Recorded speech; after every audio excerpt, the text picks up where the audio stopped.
This supercar is finally now worth buying in Grand Theft Auto Online. We're going to be talking about what vehicle that is and a whole lot more all in this video today. All right, so the vehicle we're talking about today is the overflawed Xeno. This was added back in the contract DLC, officially released on December 23rd, 2021. It's available on the Legendary Motorsports site for $2,820,000.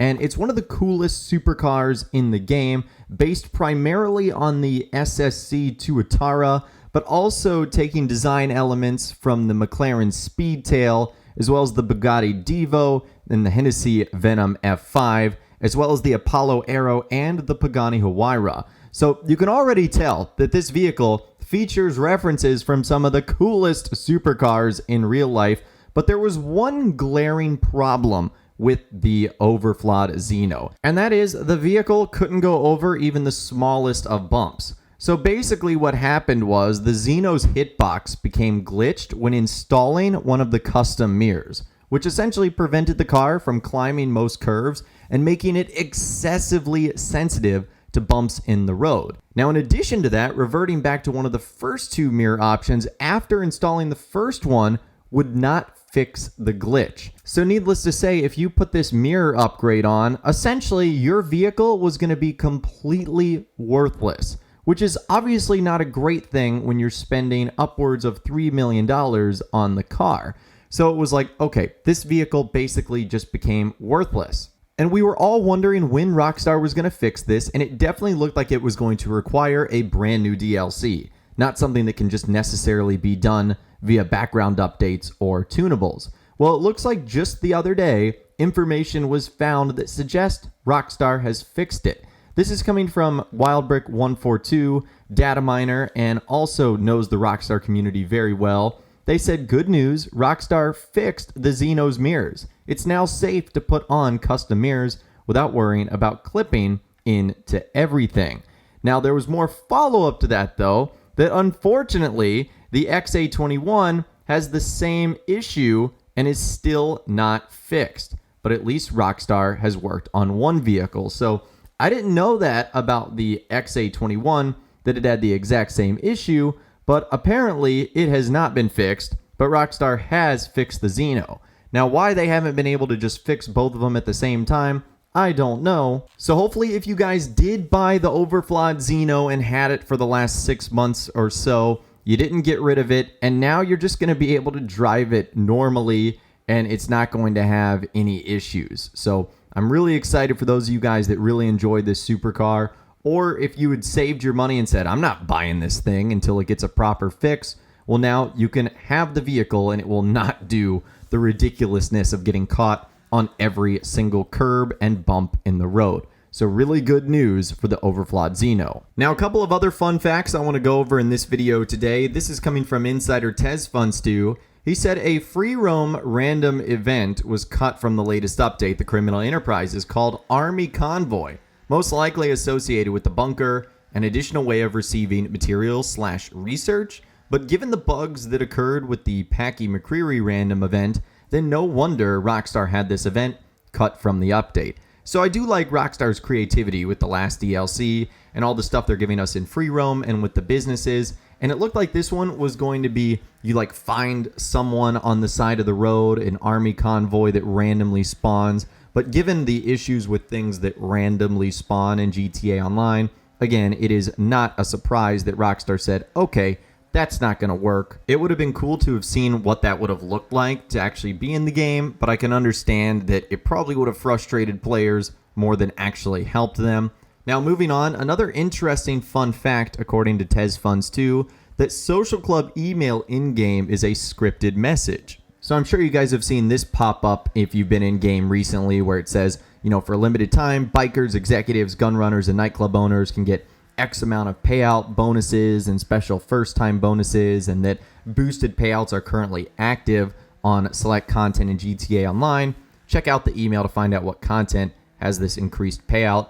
And he said it would have been interesting if this was a server-side email of some sort, but since it's a scripted message, don't hold too much hopes to see similar messages. More could be done via a background update, but I don't think Rockstar would bother with that.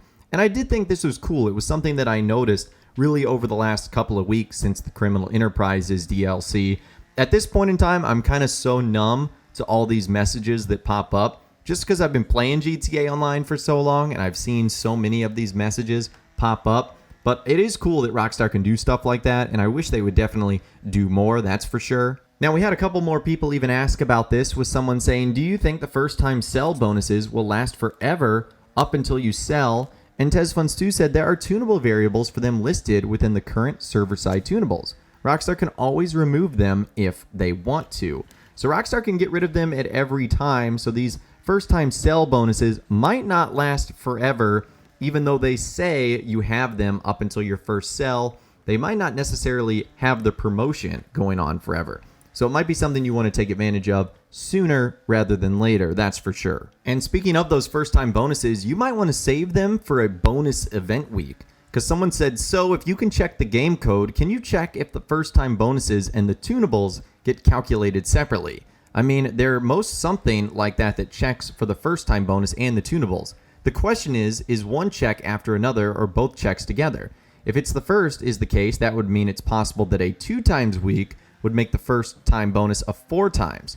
Otherwise, the 2 times week would overwrite the first time bonus, in which case I would hope that the first time bonus stay because you couldn't use it of the 2 times week. And he said the first time bonuses are calculated at the very last step of calculating the whole payout. So it would be like if you said there was a 2 times week, your first times bonus would be a 4 times. So if you have not done any one of your sell missions for the biker stuff, the MC stuff, the bunker stuff, the executive stuff, the nightclub stuff, you might want to save it till there's a 2 times event week, because then you'll get 4 times the amount instead of 2 times. It basically doubles up, and that is insane. I had no idea it was going to work that way, and I don't even know if Rockstar knows it was going to work that way. So definitely take advantage of that if that's the case for you. And then on top of that 4 times bonus, if you happen to do this in a lobby with a high demand bonus, you could make even more. But how does it work? Someone said you wouldn't happen to know what the deal is with the high demand bonus, would you? The 50% max seems to hold, but I've seen 2.5 and 3% per player on various sales, while many others say 2%. And he said it is indeed 2.5% per player and caps at 20 players. Probably the reason there are conflicting reports is due to the first time bonus, because the first time bonuses are processed right after the high demand bonus. So the high demand bonus is 2.5% per player and then stops at 20. So you do want to find that sweet spot of just 20 players. You don't want to go any higher than that because it won't matter, and that will only increase your risk of having one of those other players be a bad apple and coming after you and then trying to destroy your cargo. At least that's how I would do it. But anyways, I know this was sort of a random assortment of facts in this video today about GTA Online, but hopefully you learned a thing or two, whether it's about the overflawed Xeno, how the high demand bonus works, or your first time bonuses work in GTA Online. I'd love to hear from you guys though in those comments down below. Are you going to do something differently now? Whether that be buying the overflawed Xeno or the way you go about your business sell missions. Let me know what you're thinking in those comments down below. I'd love to hear from you guys down there. If you guys did go on to enjoy this video though, a like rating would of course be awesome. And be sure to subscribe to my YouTube channel if you are new, or you want to stay up to date on all the latest GTA and all the Rockstar Games videos that I'll be doing here on my channel. And be sure to ring that notification bell as well. Sometimes YouTube just doesn't work, and if you ring that bell, you'll always be guaranteed to be notified when new videos arrive. But of course, as always guys, thank you all so much for watching. Take care, and I'll see you guys in the next video.